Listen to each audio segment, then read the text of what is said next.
most exciting player in the NBA is? Tell me, Patrice, who is it? Ja Morant. Demetrius Jamel Morant is the most exciting player in the NBA. And the crazy thing is, as exciting and electrifying as he is, he wasn't even the most exciting player in his own draft, which, as we all know, was Zion Williamson. He'll be back one day, I believe, even better than ever. But I'm here today to talk about Ja Morant. One of the favorite things that NBA fans like to do is draw comparisons to other players, especially on draft night. People like to understand what kind of player the team is getting, how high their ceiling is, how low their floor is. But the thing about comparisons that I have a problem with is sometimes people take it a little too literally. There was a time where every European big man was being compared to Dirk Nowitzki. That's why Andrea Bargnani or freaking Darko Milicic were drafted so high, because they all thought they were getting the next Dirk Nowitzki. Another thing about NBA comps is a lot of fans take it a little too seriously, to the point where if that player doesn't reach that ceiling, then all of a sudden they're a disappointment. People compare Trae Young to Steph Curry, so when he had that slow start to his season, they were like, see, yep, he'll never be Steph Curry. And they don't even realize that Steph wasn't a superstar in his very first days as an NBA professional. And with Ja Morant, it's pretty easy to make some comparisons. We've seen 6'3" athletic point guards all the time, but I see so much more in him than that. So let's get into it. These are my top 10 Ja Morant comparisons, past and present. Stick around for the top 3 because there are some surprises that people don't really talk about it. Let's get into it. Number 10 is Baron Davis, leader of the We Believe Warriors, that 8 seed team that made a name for itself in the 2007 season by upsetting the number 1 seed Mavericks. Baron Davis was a powerful, strong point guard who was known for showing up in crucial high-pressure moments when his team needed him most. His career was shortened by a knee injury, but with vicious crossovers, high-flying poster dunks, he helped redefine the point guard position in a very, very underappreciated way. Baron Davis in his prime and Ja Morant have very similar counting stats. Field goal, three-point percentage, free throw percentage, rebounds, all very comparable. Baron Davis was definitely a little more active defensively, but the main reason why Davis is only number 10 is because Ja is already averaging more points than Davis ever had in his career. His ceiling is much higher. Davis was more of like a power guard who could just barrel through people.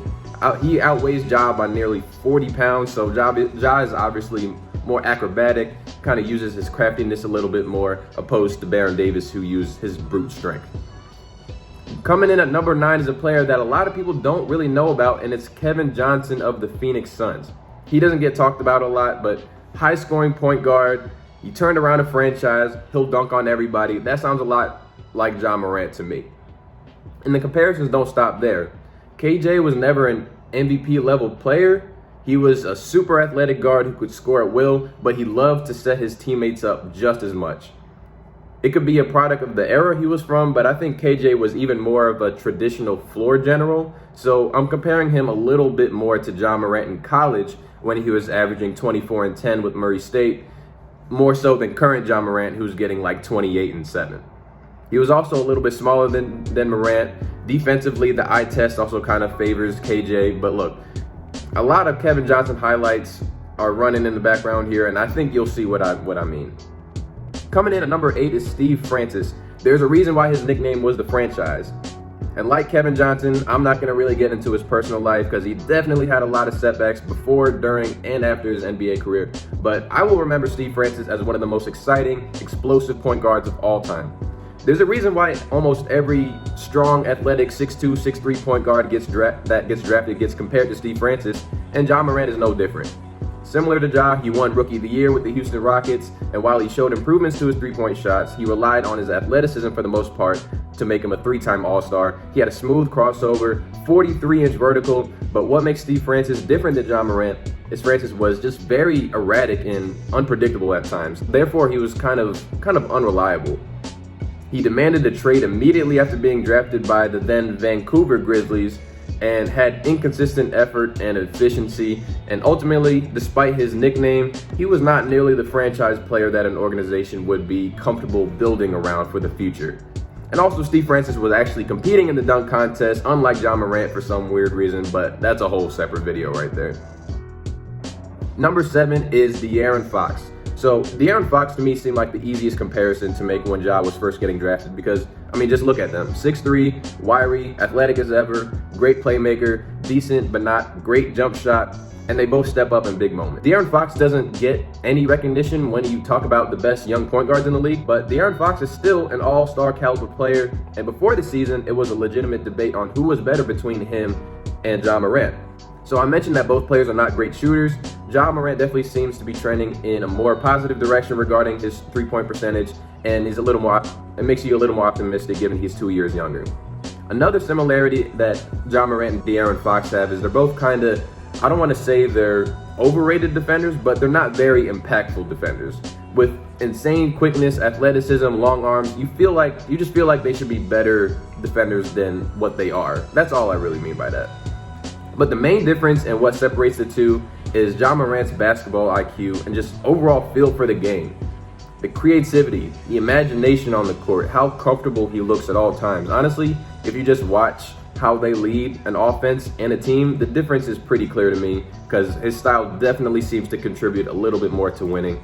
But I'm going to give Fox a break because, I mean, he's on the Kings. What do you expect him to do? Coming in at number 6 is another 6'3" athletic guard, and it's John Wall.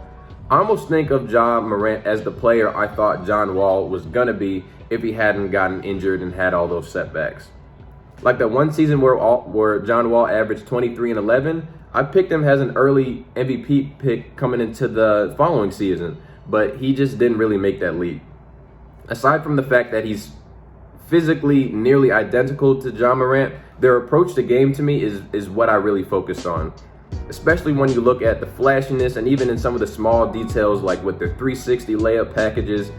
Some of their counting stats are nearly identical as well when you look at the fact that they both average 20 points across their career, same exact rebounds per game. They're within 2 percentage points regarding free throws, within 4% of their field goal percentage, and they both literally shoot 32% on their career from 3. So John Wall strikes me as a slightly bit better defender again, and despite the assist numbers, I think they're very similar regarding their playmaking ability. Now we're entering the top 5, and I'm not going to spend too much time on this guy, and it's Russell Westbrook. Look, forget about Lakers Westbrook. Honestly, just forget the last 3 years of Westbrook because I'm thinking about MVP OKC Russell Westbrook. This was one of the 2 most common comparisons Ja Morant was getting coming out of Murray State. The aggressiveness, the chip on the shoulder style of basketball, the fact that Russ was even one of Ja Morant's idols, to use his own words, it kind of writes itself. Steven Jackson on his All the Smoke podcast, he compared Morant to Westbrook, particularly their fearlessness, the willingness to lead, be the face of the franchise, and just overall MVP mentality. And when I think of the most exciting players in the league, OKC Russ, Ja Morant of the Memphis Grizzlies, first names that come to mind for me instantly. So I know I've listed a bunch of 6'3" athletic guards. Kind of deviating from that path, you all gonna like who I have at number 4 because it's Penny Hardaway. I didn't even realize this at first when I put the list together, but it's kind of cool how Penny is the current coach for the Memphis college team and Ja Morant is on the Memphis Grizzlies. I didn't even realize that. But even though Ja is obviously a more explosive athlete, it's kind of like a fluid athleticism versus like a power athleticism, such as guys from Steve Francis, Russell Westbrook, those kind of players. And that's exactly what Penny Hardaway was. Keep in mind, Penny never really came close to reaching his full potential. So I'll just be looking at some of his first couple years in the league with the Magic. But nobody really talks about this comparison though.